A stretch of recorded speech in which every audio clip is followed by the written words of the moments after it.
What is going on, everybody? Welcome back to the ABJ Podcast. We're here. We're doing this. Another amazing episode. Another one I'm super looking forward to. If you watch the 5 questions with ABJ, this guest was on there. We'll probably talk a little bit more about that setup and how things went down, but came into a show, wasn't there to work, showed up with a friend just to scope out the environment, and now the kid brought in some more people from his amazing school in that New York scene, and is now taking over the tag team division at PPW. So I'm very, very excited for this guy. Hopefully by the time this airs. So full disclosure, we're still in January, but this will air later on. If you're a paid member, you got to see this early. So that's a good thing we should talk about in a moment. But literally just came in as a helper, came in, did what he had to do, set up chairs, set up rings, did what he had to do. And now him and his tag team partner are taking over PPW, putting great shows together. That just shows the work ethic of this person. Before we get into the interview and we introduce them and let them do their thing, the links below support the ABJ podcast by following me on all social media. If it's your first time watching on Facebook or YouTube or anything, mostly YouTube, hit that thumbs up button, hit the subscribe button. We are on the quest for 10,000 subscribers to grow this channel and keep doing amazing things and have great interviews. Also, check out the links below for merchandise. If you want to rock an ABJ t-shirt or buy a sticker or anything to help to keep the channel alive, that would be awesome. And if you want that membership where you can see a ton of content before it drops, it's $5, and it's like buying me a beer every month. And if enough people do that, that really helps keep a lot of the bills paid on this podcast and helps me grow. And it's very, very, very much appreciated. We have a ton of 5 questions that are still sitting out there, a ton of interviews that were recorded that you can check out. We're always trying to make it worth your value if you enjoy this style of content and hearing people's stories and hear how they grow and how they develop in their arts and chasing their dreams. My guest links are also below as well. Make sure you follow them on all social media. Hit up their merch pages, buy their stuff, DM them, or comment on their post and say, hey, I heard you on the podcast. You did a great job. Or maybe there's a question that I didn't ask that you want to hear. If you want to see this talent wrestle in your local scene, you have more power than you think you have as an independent wrestling fan. Tag the promotions, tag their name, say, hey, we want to see Sebastian wrestle here. Help get this person get some more opportunities on the scene, and you can do that as a fan. Also, Ruda Entertainment.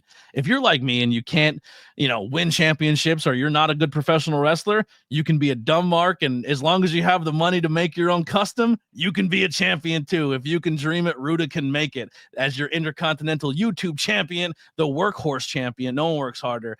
You can get your own custom titles. Or if you want a title but don't want to pay shop prices, but want to add some things that maybe that they don't put on anymore, you can get them also from Ruda Entertainment. He has the zinc belts. These are heavier and better than some wrestling independent titles, unless those titles have been made by Ruda Entertainment also. Or you can get these the brass titles, a lot more lightweight and great for kids. So hit up Ruda Entertainment. Also the High Tension Wrestling Network, putting amazing content on the quest for that monetization goal. Go check out their wrestling. They have a lot of cool stuff on that channel, and they also produce and help push out the ABJ podcast on their platform as well.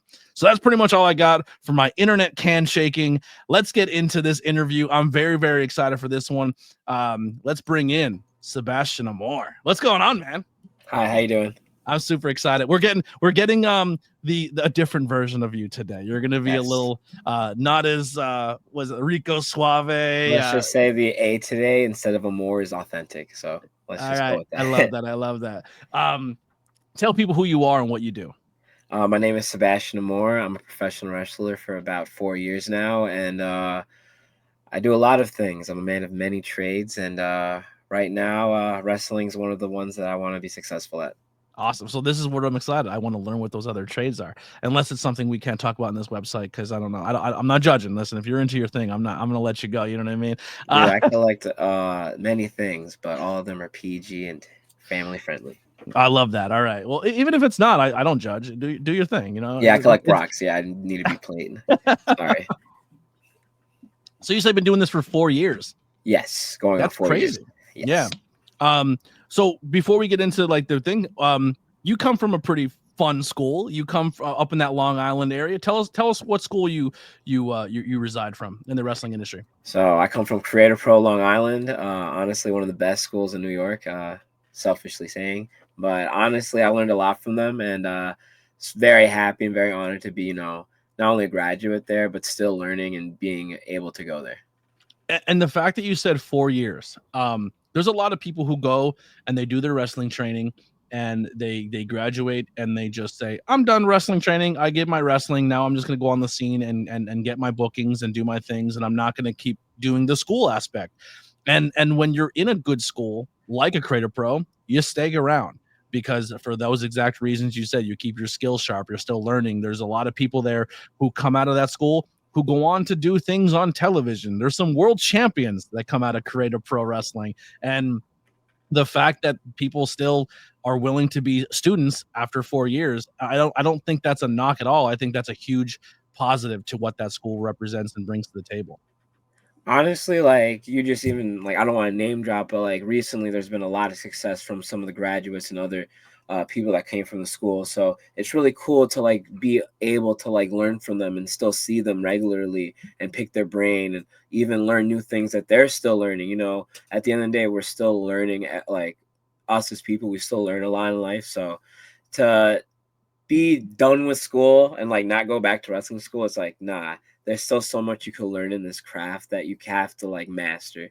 Yeah. And just being like me 4 years in, I'm still a student and I don't think I'm ever going to stop being a student, even 20 years in. Yeah, and I think that's a great mindset to have. I think some people, like I said, they get that they do this schooling for a year or 6 months and then they get that first booking and the school says, hey, you can go take bookings, and then they just never come back. And those people usually stay within a 15-mile bubble of their house and you never hear of them. But when you choose a school, I think a good thing to talk about or to look into of why you want to be there and why you want to continue to go there is you look at like, will this take me to the next level? And Creator Pro is one of those schools where, once again, without name dropping, you look at the people who've come through that school who were students and now coaches are now helping running classes and doing these things are still actively there. They're in the same bubble. They're on TV, but they're still very much involved with that school. And that speaks volumes for, like, once again, for that school. And as someone who's going to join a school, that's a reason why you should probably go there. Yeah, honestly, we like it's so cool because we have such like an influx of like new students. Like we're always learning the fundamentals. Like we're always like doing basic things and never forgetting those basic things because as some people like go on in wrestling, they forget those things, but like they go such a long way. So it's really Yeah. cool like to be in that environment and always learning, you know, new fundamentals or like just better stuff. Yeah. Yeah, absolutely. So let's dive into these with the first one here. When did you fall in love with the industry of professional wrestling? So it's funny because like my brother, he was born in like 97. So, and I'm born 99. So like he growing up like had this toy. It was like a toy guitar and it played WWF like theme songs. A And it toy was guitar so did? yeah, it was so cool. It was like it had two like handles and everything, and it was really cool. And it played theme songs of like different WWF wrestlers. And I remember playing that like frequently because, you know, as a little kid, you know, I'm just playing with music, playing with toys. And I remember playing that until one day, like I was scrolling through the TV and I hear Triple H's theme song. Yeah, it was Triple H. And I'm hearing that. And I'm like, wait a minute. Was it a double neck guitar? Yeah, double neck guitar was. I've never heard of that before. I literally just pulled it up. Yeah, it was a double neck guitar, and it was so cool to play theme songs on it. And I don't know if it was Triple H or Stone Cold Austin's theme song, but I heard it, and I was seeing the TV, and I heard the theme song. So I was like, oh, cool. Like, maybe it's like the band, right? And I actually just sat down, and I started watching it, and I'm like, no, this is not a band. This is professional wrestling. And I put the toy down and focused Do you on still that. have it? Yes. I don't have it on me right now, but I know it's like somewhere in my basement. That's sick. You should bust that out and keep that as a keepsake. That's what sparked your interest. That's super fun. Yeah, it was just the music. And then from there, like obviously I saw the wrestling, and then there was one man, 2004. I could not stop watching. And then from there, like wrestling became my love. Who was that guy? Who was the guy? I was Eddie Guerrero. Yeah, 100%. Yeah, now, was it because you had a similar look or a similar, like, what made Eddie stand out to you? He was a Spanish guy on TV, and you know, growing up in private school, I saw that dude, and I was like, yeah, that's who I want to be. Like, he's a standout in front of like a sea of giants, and I want to be that. Yeah, He was, oh my god, so goddamn. Like you remember how good he was, and then you go back and watch, and then you deep dive and you like research him again. You're like, oh my god, there's so many things I didn't know, or things that I didn't realize how special that what made him. Especially when you learn the business and then you understand what's going on, and then go back and rewatch certain things. You're like, what a goddamn gem he was. Like so goddamn good. You learn so much because like Eddie has so much versatility. You could watch his stuff from Japan. You could watch his stuff from like ECW. You could watch his stuff in Mexico, or like WCW going to WWF. Like there's so much cool stuff. Or like how I like to see it. Like there's the Eddie pre-injury and then Eddie like post-injury, and he changed his style so much that he's still that like high flyer, but also like was smart with like how he wrestled, and that's something that gave him longevity to be successful. And there's Eddie pre-addiction and post-addiction, and post-addiction Eddie was even crazier, like even better. You know what I mean? Like guy was wild, like lost his whole life and then fought back to not only win his family back, but win the fucking title. Like what a that's my hero right there. Yeah, so good. So good. Yeah. I love the on current day stuff, the Dom Rhea. Like the other night when Dom, I don't know if you watched Monday Night Raw on Monday, kind of once again we're dating it, but this episode when Eddie came out, when Dom, I almost called him Eddie, when Dom came out with the roses to give them to Liv, I was like, oh, they better keep roses. I want the pipe inside the roses. I want, you know what I mean? Classic. Like I have to go back to watch that because I kind of like dated myself, you know, with how. There's a video on YouTube that breaks down the entire Eddie and China to run. Yeah, so like when I eventually got back to that, like it was so cool. That's why like I use it now in my wrestling because like eventually you go back and watch like what inspires you. So I'm like, yeah, I definitely want to do this. So that's why I got the roses. I just literally in my brain had a thought where if it takes off in booking, it'd be amazing. But if you do the whole Eddie thing with Sammy Chaos at PPW, where you're essentially using Sammy to get to the top, and you're like, I love you, Mamacita. And then she eventually finds out you're a fraud and destroys you. That'd be funny. But we got Nat Castle. Shout out to Nat Castle. Yeah. She's amazing as well. But I feel like she would be good heel as well with you, of like, he really likes you. You know what I mean? Like, I just think Sammy's cool. Another New York fella. I love her. She's cool. Yeah. Sammy's just so versatile, where I think she's the beast, but also like she's very funny too. Like there's so many layers to Sammy that I don't think the world has seen yet, that I can't wait to see how she grows as a talent. Like so good. Yeah. So what type of kid were you growing up? You said you went to private school and stuff. Were you an athlete? Were you a theater kid? Were you a homebody? I definitely was not a theater kid. Yeah, I wasn't a theater kid.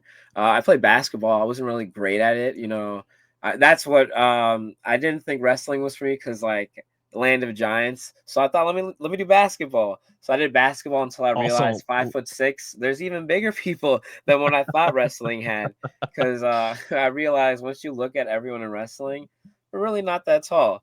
So yeah, I did a lot of basketball, but it's kind of very rambunctious. I got in trouble a lot.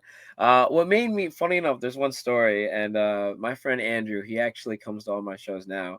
But we would play, we would wrestle in elementary school, and there was one time where we had indoor recess because it was raining. We just started wrestling, and I had him on top of the desk, and I was just throwing punches at him. The teacher walks in, and she believed that I was actually beating him up, that we both got detention like for lunch like the next like week. And we had explained to her like we're not actually like wrestling, like you got worked, kid. We're fake, like we're doing our thing.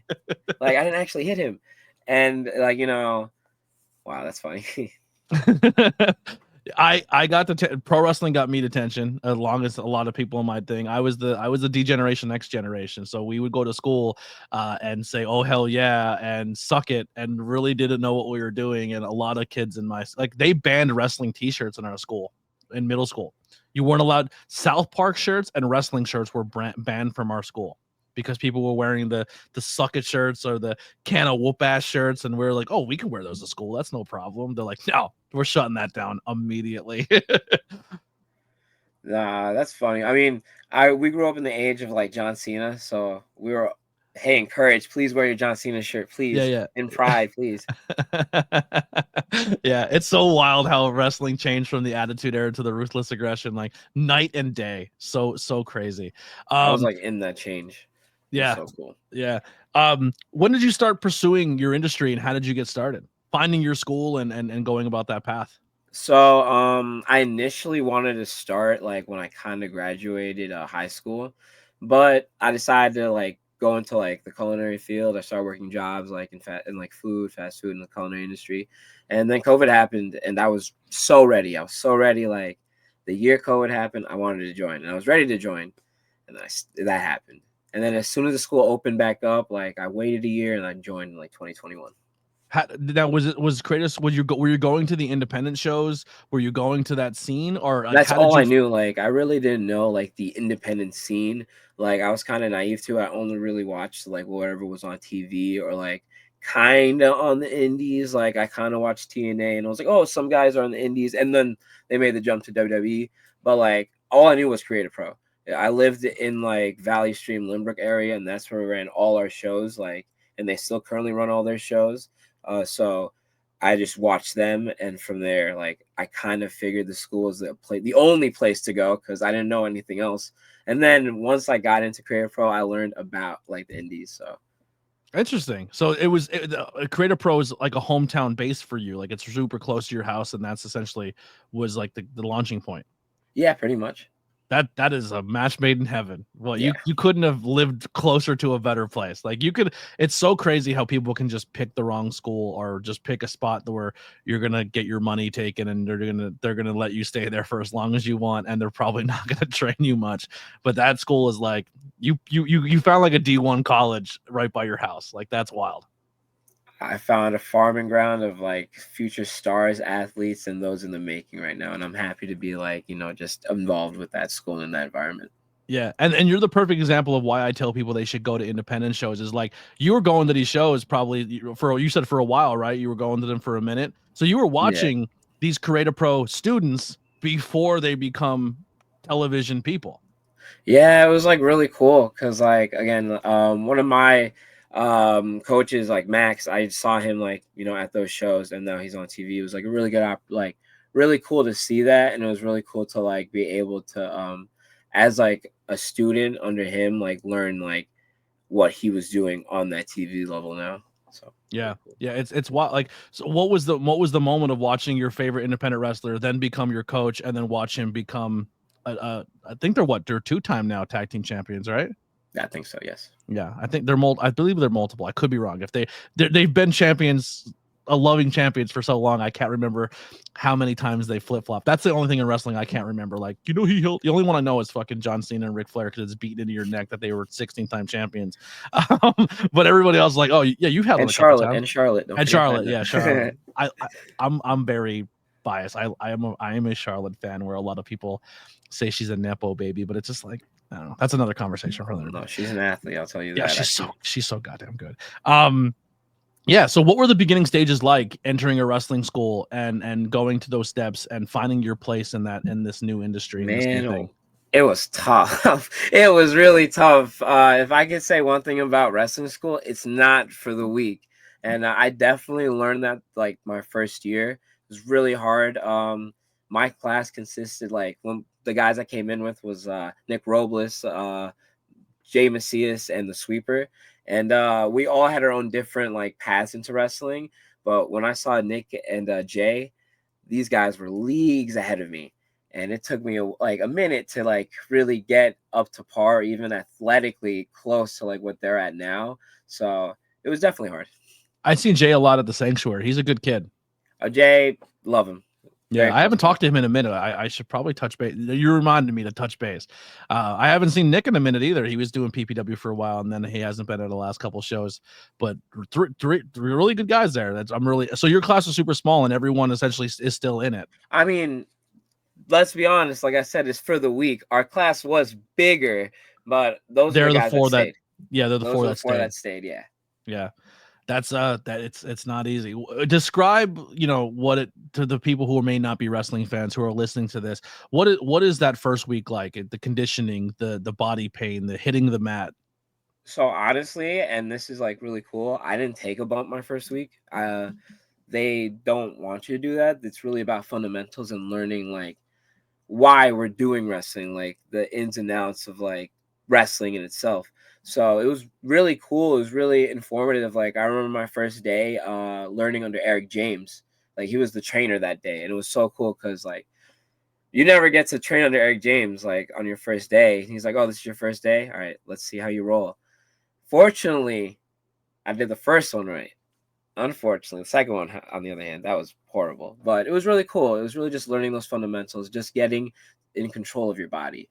Yeah. So Now, you said you did the first one right, and then the second one. What I've never trained, but I've been around enough schools and classes and stuff. Because as a commentator with a body disorder that's not allowing me to be a wrestler at any point in time, which I'm fine with. I understand I respect what you guys go through, and I'm 38 years old. I'm not about to go and 38 years young. 38 yeah, years young, now. old. I feel with a disorder, my body is 72. But I watch, I go to a lot of classes because I want to learn and I want to experience that. And I want to be able to articulate that in the form of a podcast of what it really means to be in this business.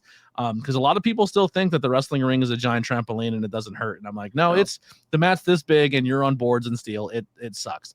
But sometimes it's this big, or sometimes there's not even pad. Yeah. It's why I love when they do the spots where they pull off this pad that's a 1/4 inch thick and they slam them on the boards and like they act like I'm like, you've been falling on that all night. Like you literally remove cloth, and I just love that visual. But the I've seen people take bumps and they do it perfectly the first time, and then something happens in their brain where they just, maybe it's the impact, maybe it's the, oh my god, that hurt more than I thought it was going to, and then they do it the second time and they do it completely different. And then the coach is like, hey, I don't know why you changed it. The first one was perfect. And then they get in their own head and they keep doing that bump wrong for the next 2 hours. And I'm like, it's a wild thing to see people do. And I've seen it happen numerous times in training. So when you said you messed up the first one and then the second one was bad, was it one of those situations where you got in your own head? Honestly, it was more like, and I remember it too, not that I did it wrong. I was like, oh, cool. Let me go with my left hand, right? And with my left leg. And instead of doing that, I went with my right hand. And he's like, yo, who told you to switch? And I was like, all right, my fault. There you go. Yeah. So, There's the old NXT, like the Breaking Ground documentary where they were like following people at NXT and they're doing it, and the girl did it perfectly, and then she's another example of seeing it where like they're like, why did like exactly why did you twitch? She's like, I have no idea, and now I can't get it out of my brain, like I'm stuck. I like go take a walk, calm yourself down, come back. Like it's not easy. It's definitely not easy. yeah, it's definitely not easy. Do you think being a basketball player or having a mind state for the industry before coming in helped you at all with your training? Absolutely not, man. I'm gonna let you know. I stopped playing basketball like around my sophomore and junior year. At 5'6", I realized only Nate Robinson, Muggsy Bogues, and a few other fellas made it at that height, and I haven't seen one Latino yet at my height doing it. So I realized, let me be a wrestler. You're like Rey Mysterio, more my guy. Mysterio and Eddie Guerrero, come on now. I didn't lift, so I might be taller. Yeah. But I stopped just playing sports altogether. So I kind of like, I got a little overweight in between all that. I was at like 240 pounds at one point. So like, I definitely wasn't at 5'6". Yeah, it wasn't cool at all. Yeah. So I definitely lost it. So I'm sitting at like 178 as of this morning. Congratulations. So did you go into wrestling at like 240 or did you lose weight? No, I dropped like as soon as I knew like wrestling was something I wanted to do. And this was like before even wrestling. Like obviously I'm 5'6", like 240. I didn't look it, but oh man, I felt it because I could not run, I could not walk without feeling exhausted. So I definitely like trimmed down before wrestling. I walked in there at like 190, like 200, like fluctuating. Mm-hmm. And then I dropped down to like 160 at one point. And then I got hurt. So I kind of got back up. Now, was it a major injury or was it like? It was kind of a major injury. Like I kind of tore my bicep. I went for like a dive. Ooh. And I went for a dive. I got like clipped and I like hit the guardrail. So was it during a show or just during? Yeah, it was during a show. Were you able to finish the match? Oh hell yeah, 100%. I love that. I love that, but also hate that. Like I like, oh man, like because it was like only a little like torn, so like I didn't really feel it in the moment. I like finished it, continued the day, and then like the next day is when I saw the swelling of like the bruising, and I was like, yeah. You look like Cody in Hell in the Cell. Yeah, but not him because it hurt. I was like, Yeah. yeah, I can't bend my arm. I can't do this. Did you need surgery or was it just to let it heal? Nah, it was a partial tear, so I just let it heal on its own. I did a lot of physical therapy for that. Oh, that's crazy. That's crazy. How long did it take to recover from that? So it took. I was so they told me like 3 months, but I was really ready in like 2 months. But I did Okay. take like about like 2.5. Now, is that 2.5 months away from the school, away from wrestling, sitting No, at I home, was like, or so in that time, that's when I started to like manage and like I started teaming with Nat Castle. I started learning how to like do all that, and I was just starting Los Toxicos in a way. okay?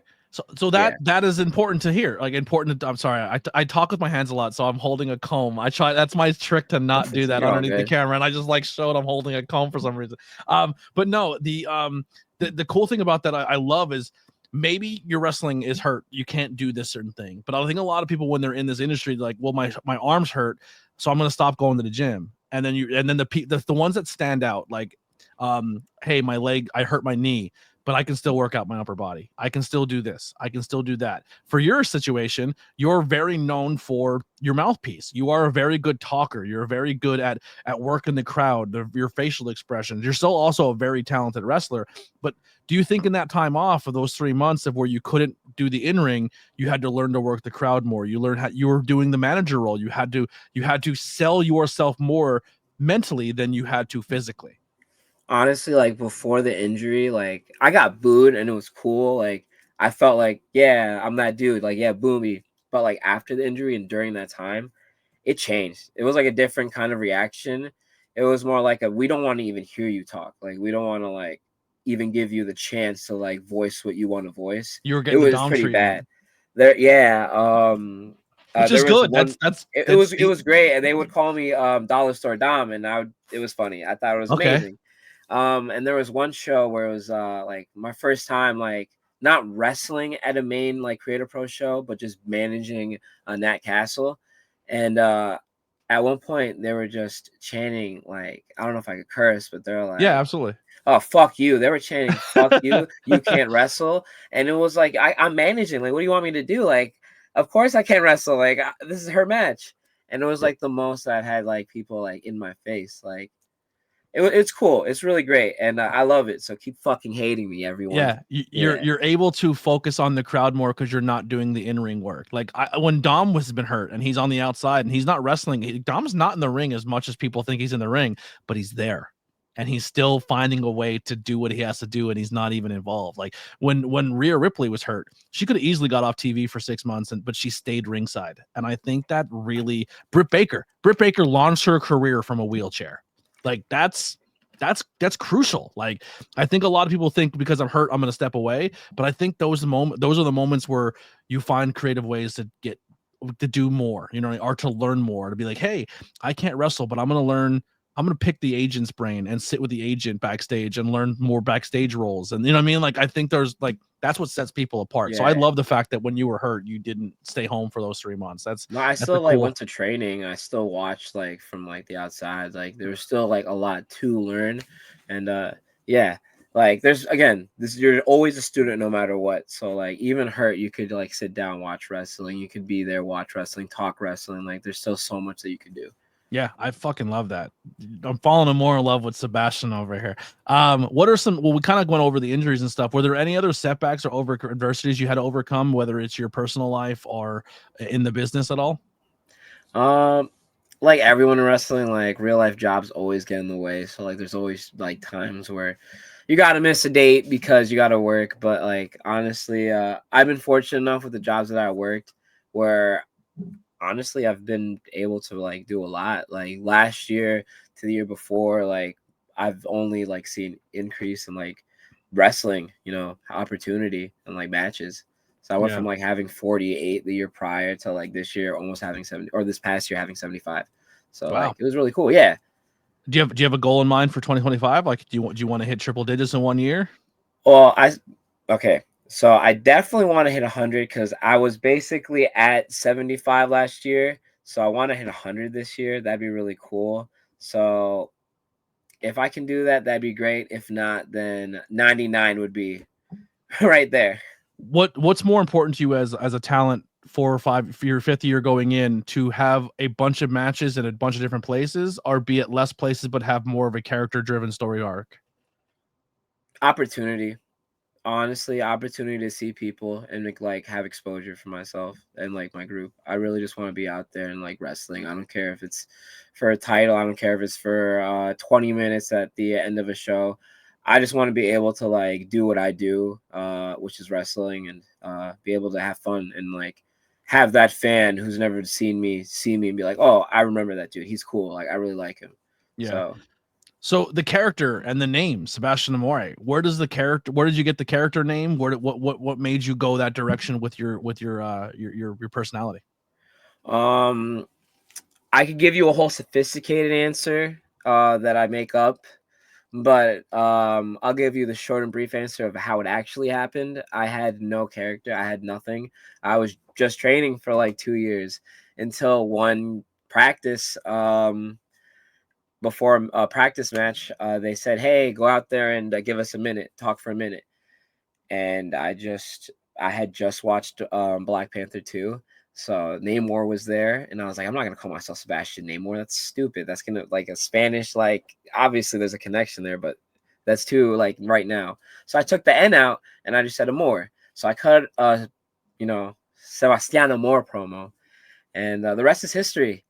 They saw that and they said, that is you, and I kept it. And did it to play that like sleazy lover boy Eddie Guerrero-ish Dom thing? Like, did that come natural, or is that like some people say it's you, my character's me turned to 11, or is that something completely out of your wheelhouse that like how did mentally how do you get there? It's the people I'm around. Like I see all my friends. My friends like to go out. They like to going out means a lot of things. So I just look at my friends and I really observe them, and I always like to make fun of them. And I'm like, yo, the way you talk to people, it's like, who are you? Like Rico Suave, like what the hell? But I would just like look at my friends and make fun of them. So it was like so easy to just go into that character because you could always just be like, it's just so easy. So it's essentially your character is you goofing on your friends who are trying to be young men trying to chase tail. Yes. I love that. your 5 questions was so good that like once I felt your character, and I even did it at Bruce Fest. I was like, yo, I'm gonna go in the ring and do it. I'm like, stay in the ring, and I let you cut a promo in the ring to everyone in the crowd because I knew you guys could knock that out of the park, and that's why I was like, I'm going to give them an extra moment here besides just what they did in the wrestling ring. I want them to cut a promo. And I was like, hey, any beautiful women in the crowd? And I knew you were going to roast them. You're like, beautiful women? This place is a dump. I can't wait to leave here. I was like, that's my boy. I wasn't wrong because I left right after that. I swear. You have to at that point. They're all drunk. But no, I just think like you're the type of kid, man, like, give you a mic, give you a moment, you and your team, you're just you're eye-catching. I love it. It's not the whole WWE I'm playing into a stereotype of my culture. It's you fit the times, if that makes sense. No, that again, I don't want to be a stereotype of like what people assume like Spanish is. Like, yeah, we are loved, but at the same time we're very toxic with it too. So we're just being our authentic selves, and nothing beats being authentic. Yeah. It's great. So key moments, accomplishments are like peaks for you so far in your career. What are some accomplishments that you look back on? You're like, man, that was a cool moment, or or maybe in that aspect. I don't want to name drop, but being able to wrestle Rhino was like really cool. It was, it was. You took a gore? Yo, yes, I did. Yes, I did. It was myself and Utic Sucio Los Toxicos versus Rhino and the Sweeper at Creative Pro, and it was really fun. Is that your first name you worked? Yeah, I think it was, honestly, and that was really cool. Besides all the independent names, that was our first real name that we wrestled. The only thing as a wrestler, if I'm getting gored, I'm like, I'd have been like, is there a way they could put like a door in the corner? Like if I'm getting gored by Rhino, I want because when I think of Rhino's gore, I think of when he gored I'm literally having a brain fart right now, but through I don't know, you guys said dating ourselves here, but when he gored him through the SmackDown set, when they had the old Oh no, that was SmackDown sick. set, That was Jericho, right? That he's feared. yeah, I think it was Jericho, but like, if you're getting gored, you have to get put through something, like, you know what I mean? Like, but did you like, what was it like? You're taking a famous 'Cause it's person's funny finishing enough, move. like the show prior, at the end of the show, I actually got put through a door. So obviously we can't do it twice, but You can, you definitely could have. You definitely yeah. could have, but Who was it that got put through a door or put through a table every single week for like a month? I forget, but it became a bit like, oh, they're getting put through a door again. Like, yeah, but no, I did not go through a door, and thank God I didn't go through a door because that sucks. the gore sucked. No, going through a door. Gore also sucked. Rhino's a big guy. Yeah, huge dude. What was it like picking his brain backstage and putting a match together with him? A true professional. He's really cool. Really nice guy, but true professional. Like, that's all I can say about that. He's a real true professional. Yeah. I think another great moment besides that was probably wrestling the TNA Tag Team Champs for the titles at our school. ABC? No, the System. Oh, okay. Eddie Edwards and Brian Myers. That was really cool.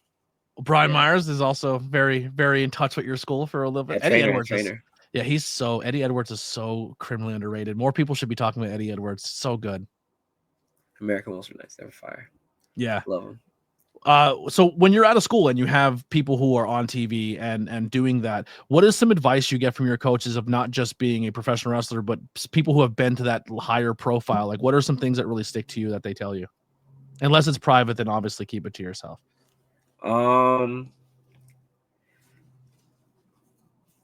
Have fun. If it's something I could say, have fun.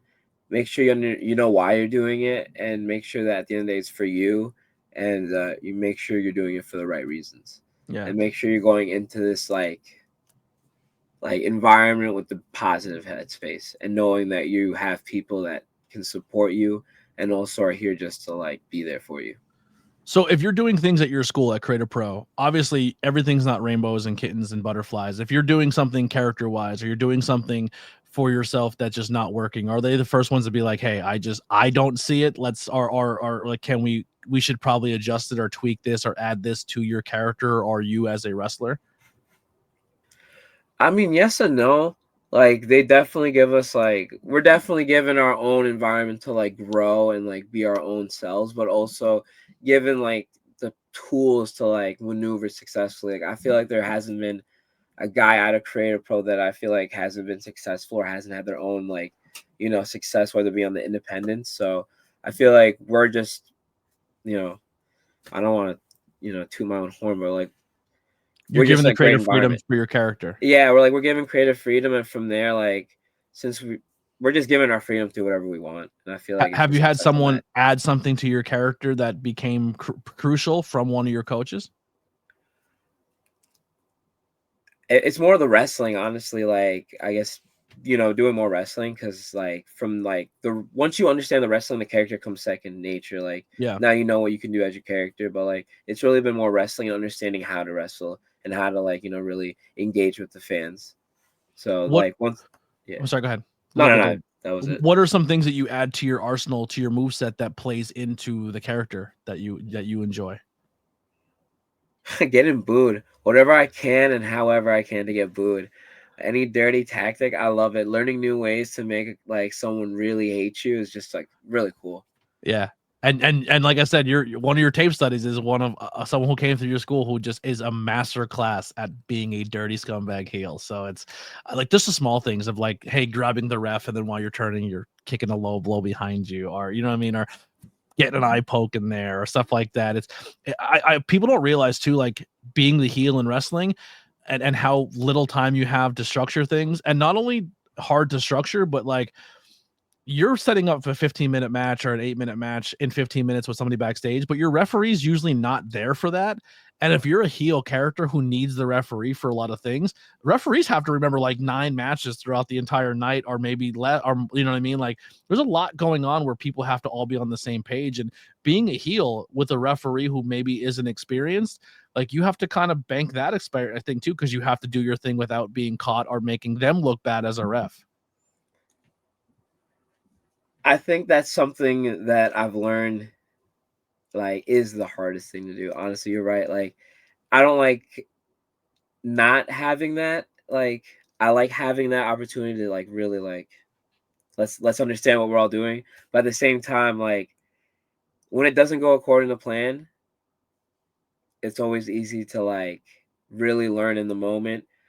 All right, I'm gonna do something, and if they boo me, it's gonna be even better because now I learned something new. So Yeah. it's like it's good to do that, but at the same time, like, if it doesn't happen in there exactly how we, talk about it, then it's fine by me. Because, like, honestly, some of the best things that have happened to me have been, like, genuine moments of, like, the fans get involved. The fans make me change what I got to do, and the fans now, like, have my attention because now it's like, Yeah. oh, you want me to do that? Well, fuck you, I'm not going to.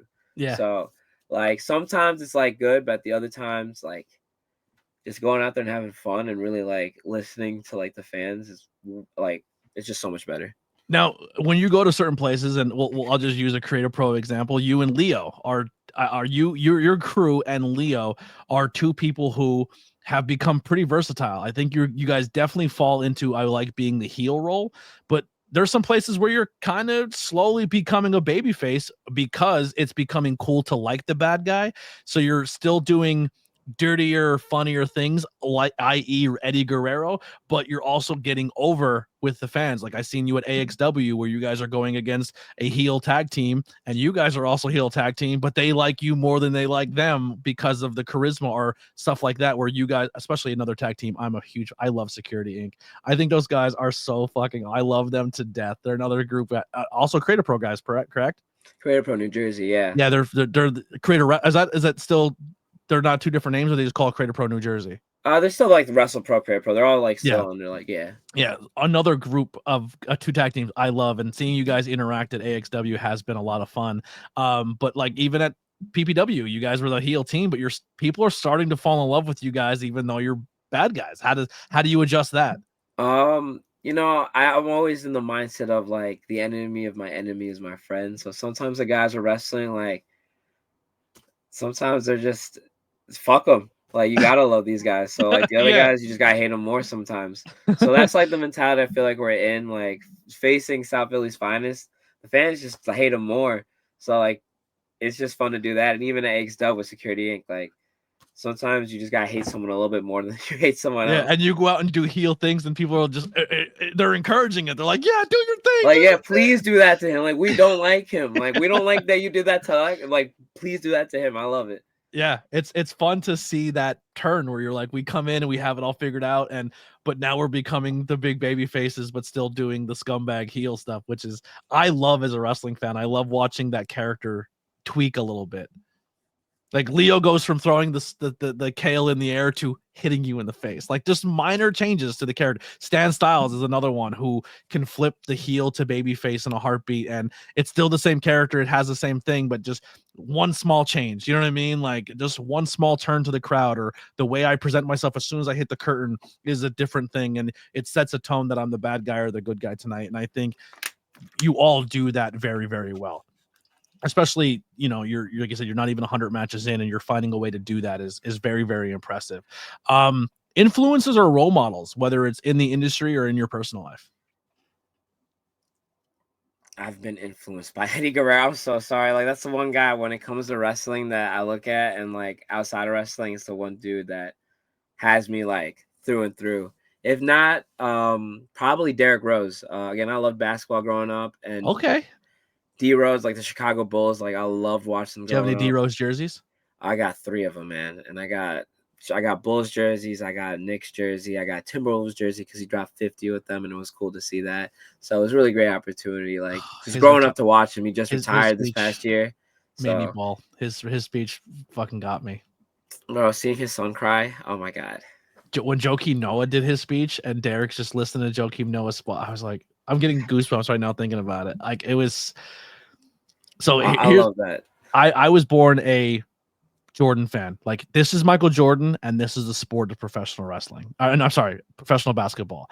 Here is insert, because, like, I grew up in the late 80s, so fan clubs were a big thing. So it was like my dad would put me in the fan clubs. He put me in the Hulk Hogan fan club. I hated it. I was not a Hulk Hogan guy, but, like, this is this person and this is the sport they're in. That's essentially how I was brought into it. And I'm a Bulls fan because of, and then when they got rid of Jordan, I hated Chicago. I just wanted nothing to do with Chicago. And then when Derrick Rose hit the scene, I was like, I am a Bulls fan again. I'm a proud Bulls fan again. And that dude was so goddamn special. Like him and RG3 were my two guys, and both of them went the same route. And I was like, no, this is our franchise history gone. Like, but I have, like you said, I have probably 6 Derrick Rose jerseys. I have the St. Patty's Day. I have the black. I have the white. I have the red. So clean. Like, I love that green.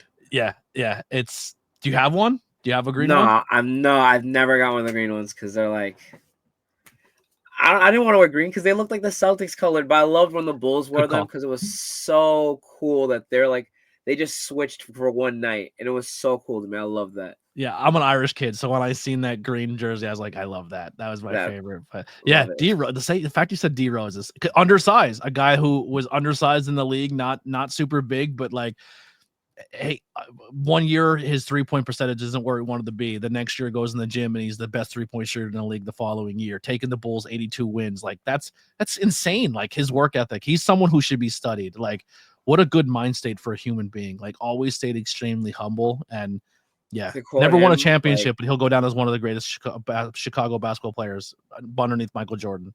And like one of my favorite quotes from him is, why can't I be the MVP? Why can't I be the youngest MVP? And it's always a mindset I have going into anything. Like, why can't I be the best at like this? Like, what's stopping me? Like, but only me. So like, let me just go for it. So he was really cool. And again, seeing him like at his highs and his lows, like anything's possible. Like when he came off the bench, was it New York, right? When he came off the bench as like a bench guy and just dominated a game one time, and people were like, yo, is D Rose back? That was unbelievable. He did that so many times, but he just understand your role in whatever it is. And that's like my method in wrestling. Like whether it is, you're the first guy out, you're the last guy out, you're the guy in between, you're the guy like, not even wrestling, setting up chairs.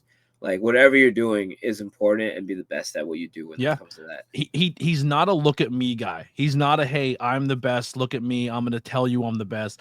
Just give me the ball. I'm going to go out. I'm going to be a team player. I'm going to play my role exactly how you said, to the best of my ability. And you just shine of being just a good human, a good teammate, a good role player, and not trying to do more than your role is, but just being perfect at your role. That's a great analogy there. Like how you said, just being that person. Like so good. Yeah, what a great hero. It's not team me, it's team we. So like that's always the mindset. I love that. Sebastian, you're becoming more of a fan by the second for you. Any other role models or inspirations besides those two? Well, I got a Yankees tattoo on my arm. So I grew up with Derek Jeter, and it was a good year for me. Derrick Rose debuted on the scene. The Yankees had just won the World Series, and yeah, it was cool. So Derek Jeter was really cool. Another guy, he's the captain, man. You could do no wrong. Like that man was amazing. Yeah. So I love that. Pulling other sports references and not just the wrestling industry. Besides professional wrestling, you're not training, you're not wrestling, you're not tape studying, you're not watching wrestling on TV. What are you doing outside of that bubble as a hobby or an interest? I like to cook. That's something I really like doing. And besides that, video games. Like, it's kind of cliche, but I really like playing video games. It's something that if I have the time to, if I'm not wrestling or I'm not working out or I'm not working, like I just like to sit down, play video game, and just relax. Do you have a favorite game or one you're working on currently? So I have a lot of games. Like me and my friends, like we like to really game. But one that I've been playing recently, and it's kind of low key, but it's not low key. It's pretty popular on Steam. It actually is like the #1 game last year. But it was Lethal Company. I've never heard of that. Fun game. It's just you're astronauts in space. You land on a planet and you collect stuff, and you have to like survive like the whole day and not get killed by monsters. It's so simple, but it's so much fun. I'll have to look into it. DM me that when we get out of here, so I remember to check that out. It kind of sounds like No Man's Sky, where you go to a planet, have to figure things out, build things, survive, and then you can go to another planet and kind of explore. Someone explained it to me. I've never played Helldivers, but it's kind of like that. I don't know if you played Helldivers. I have not. No, I don't have PS. I'm an Xbox guy, so I there's some games I miss. guy. Yeah, I'm getting there. I'm hopefully with this new job, everything I'm doing is through a laptop, and I'm just praying to God it doesn't die on me. Putting a lot of stress on it, so I don't add gaming to the laptop because I don't want to destroy it. If not that, Minecraft's cool. Yeah. Yeah.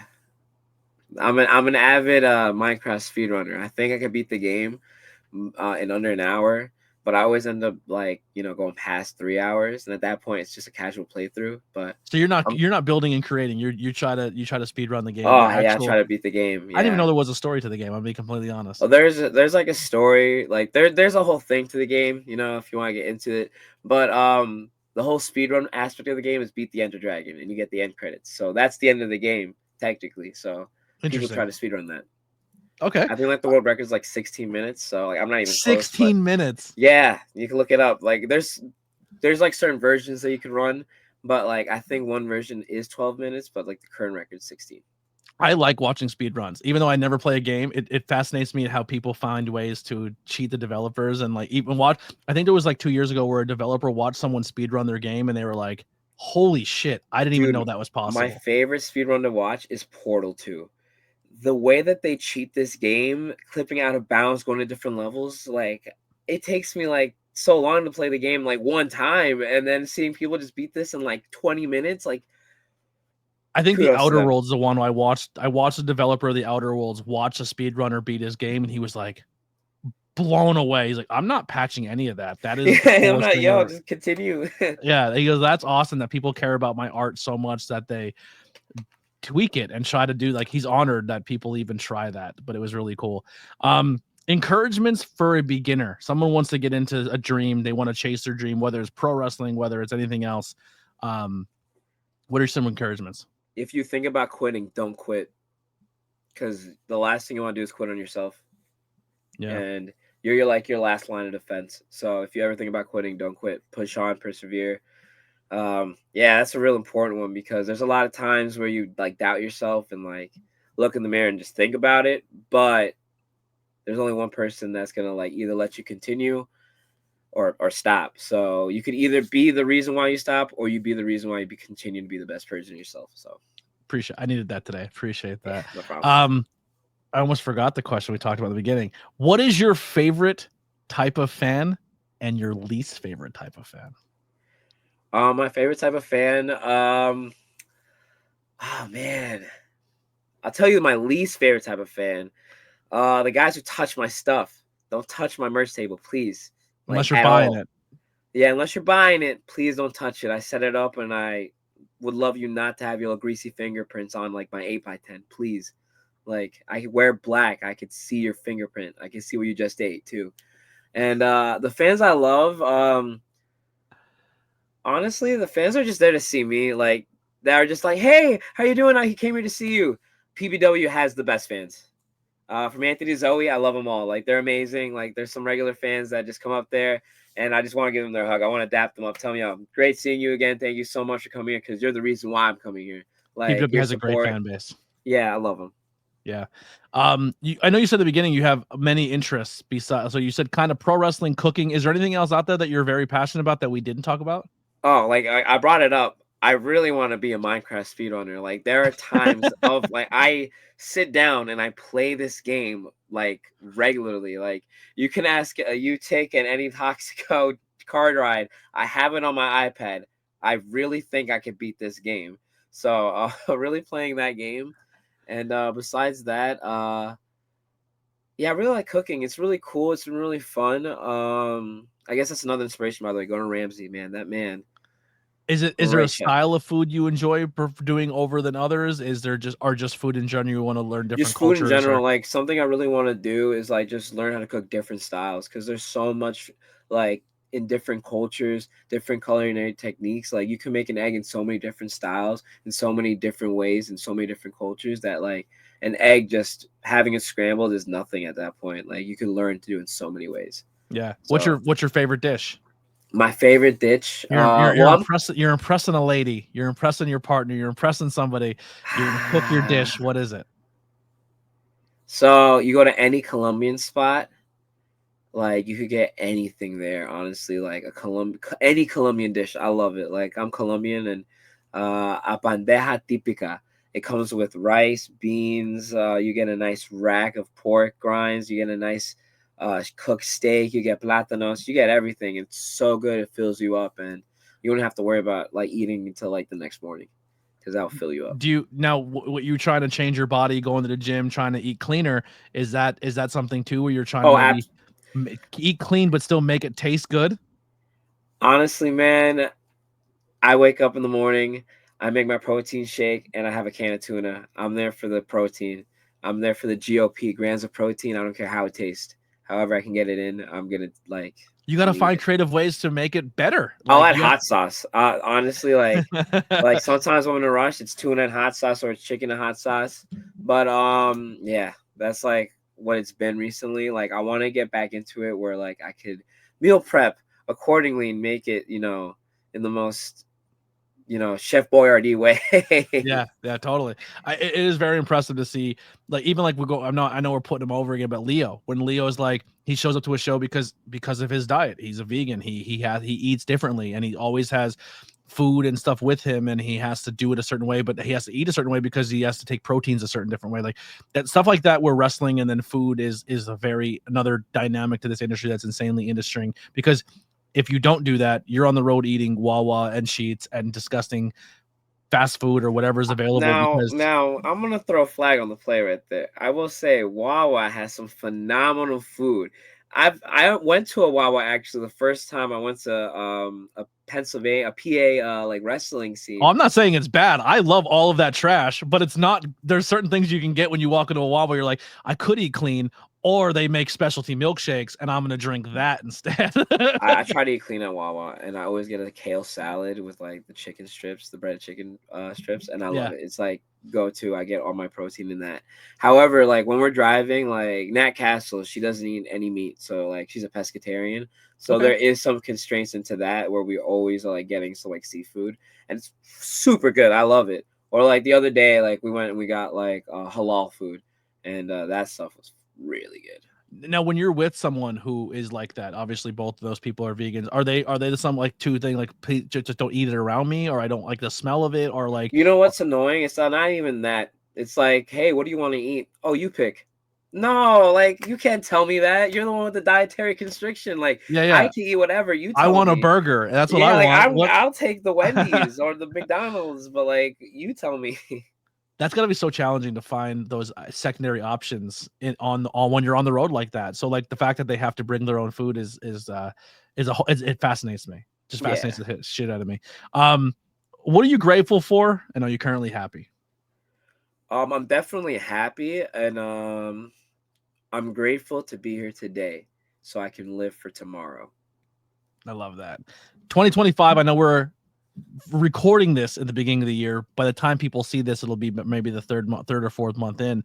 But who are some people you want to work this year? Some goals, some dream matches, let's speak things into existence of people you want to get in the ring with.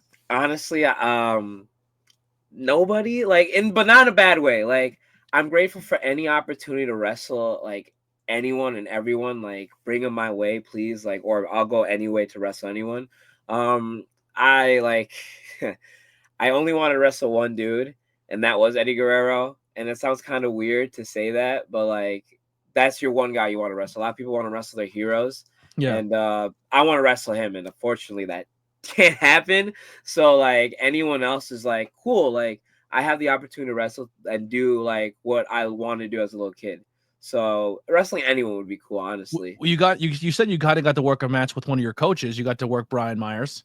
Brian, like that's cool. Like it was a great opportunity. It was like really cool, like to be able to do that. Like I got goals this year of like what I want to do, but like being able to wrestle anyone would just be a great goal in itself, because you never know when you won't be able to wrestle or will be able to wrestle. So bring them my way or I'll go their way. I'll wrestle anybody. I love that. When you're also, just another kind of creator pro question just popped in my head. I get to see, but one of the ones that stands out for me is that PPW when Jay Lethal came in, and I'm not a wrestler, but I love Jay Lethal, and the fact that like when he goes to a seminar or people don't have an opportunity to work with him or do anything with him because maybe he's not involved in their school or involved with them in a personal level, he came in and he knew that and said, I'm going to chain wrestle everyone who signed up for this seminar and give you 6-7 minutes with Jay Lethal in the ring and just kind of chain wrestle with you and figure out things. Now, when you're a creator pro, do you have that same ability with some of your coaches of like, I got to work and grapple a little bit with Max Caster or this person or that person? And like, because I feel like iron sharpens iron, right? Like you rolling with another 3-year student or 2-year student is fun. But like when you see the opportunity to touch someone who's on TV or has won a world championship or companies have put the stake into, that has to feel different, or you learn something different from that experience. I'm so grateful, like being at Creator Pro, like you learn from so many people, like whether it be the guy at the Indies, like honestly, someone like who'll come in like CPA, I love him to death, and CPA is so good. that man should have a contract. I don't want Yes. to, name drop, but like you get to learn from someone like that who's like killing it right now in the Indies, or you get to learn someone who like, I don't want to. I've got to pick this up real quick, but Yeah. Bryce Donovan, who recently is like a WWE ID signee, you get to really learn from a lot of people. So it's like always like a revolving door of like who's going to be there this week, who's going to be there, who might drop in for open ring. Like you never know. So it's like, there's the list could go on and on of like people like that I've had the opportunity to train with. Someone just coming in because they're flying in. They're like, oh, hey, Creator Pro's cool. Let's just train here for a little bit. And it's like, whoa, crazy. That's got to be another reason too of once again picking a good school is like, I might skip this week, or I'm going to show up this day and not this day. Like if I'm at a school like Creator Pro or some of the other schools I talked about, like Battle Club out of New York, I think they do cool stuff like Masha and Sante and Prince Ahmed, or even like in the Philly area, Cheeseburgers Worldwide Dojo or Catch Point Wrestling, like with Wheeler and Drew and Tracy. But like, if I'm hearing that, like, hey, somebody can pop in, like I know Mercedes made a post the other day where she just walked into House of Glory and just trained that day at House of Glory. You're like, if I miss training that day and miss an opportunity to pick someone's brain or roll with them, I'm like, I'm showing up to school every day. Like you're gonna tell me, like I'm paying rent here, like because of those schools have those opportunities to have somebody walk in the door, and you never know. Like that's got to be fucking awesome. Like, hey, today anything can happen. Like that's got to be a cool, fun experience to pick. Like, and picking the right school, you have that opportunity. That's like really cool. Like you brought up Mercedes, but like even at our school, right? You'll never know when Chris Statlander might drop by, which has happened, and it's cool because like you never get to see her as often, and it's really cool to get to learn from like someone who's like in the moment killing it right there. I love like, that. Yeah, So good. It's cool.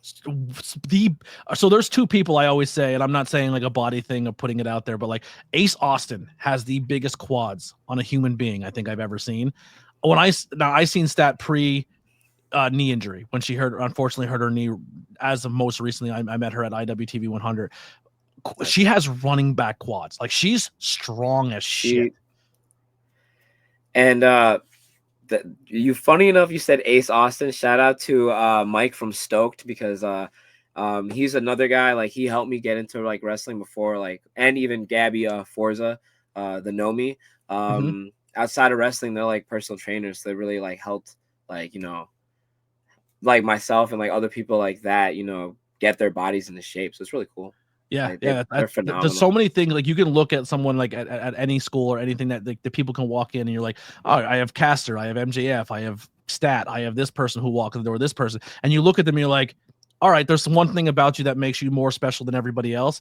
I want to pick your brain to get a tease of that so I can add that to my arsenal. Like that's like a video game building thing. It's like, oh, I get a stat point here. I get to learn one little gem of that person. It's beautiful. And like I said, it's you hit the world lot, like the lottery of just like living right by that school. That's super sick. Yeah, I will live and die by the saying, Creator Pro is the best. Other places are great, but from my experience, I will live and die by Creator Pro. Yeah. Now, is it a thing too where Creator Pro is like, hey, you can go to these other schools, pick up a seminar, or go learn there, see how they do things, and is that something that's encouraged throughout the school, or like, I mean, I feel like I've never. If that's a place at other places, if that's a thing at other places, that's horrible. But I've never been, or at once, like at Creator Pro, been told, nah, don't go over there.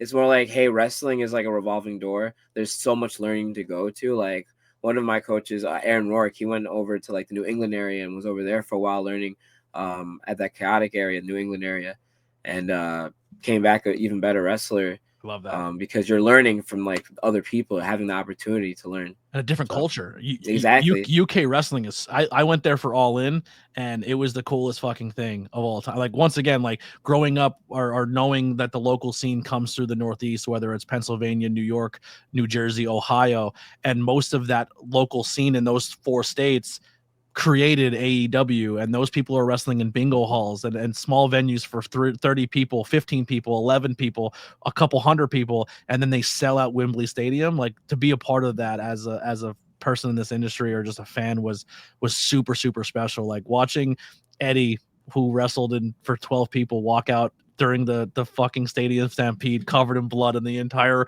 80,000 strong go crazy for him, and knowing that he came from humble beginnings in New York to fucking selling at Wembley, that like that's why I love really AEW as a brand. It's just like they're the underdogs who made it, like are making cool moments. Like I love that company and the people in it. I selfishly also love them because I can see them.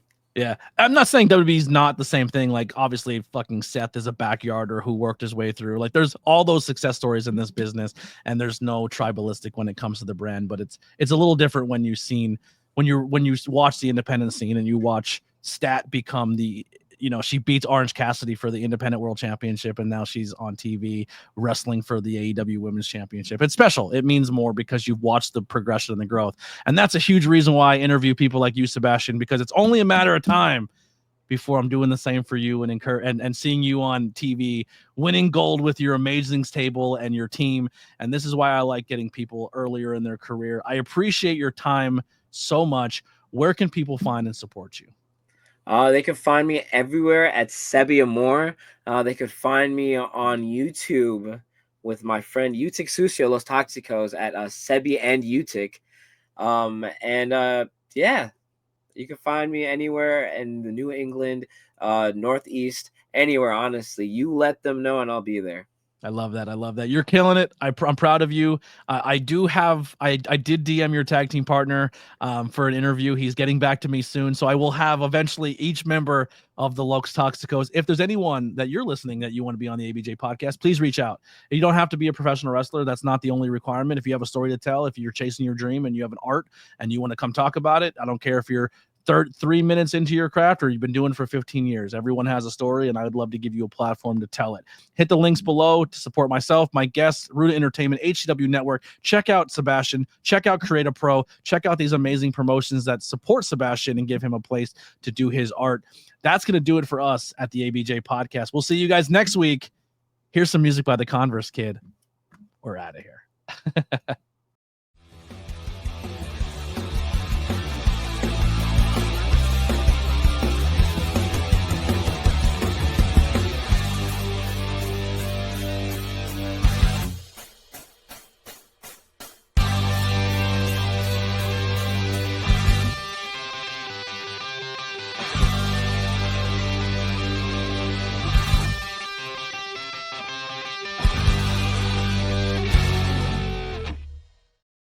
Bro, you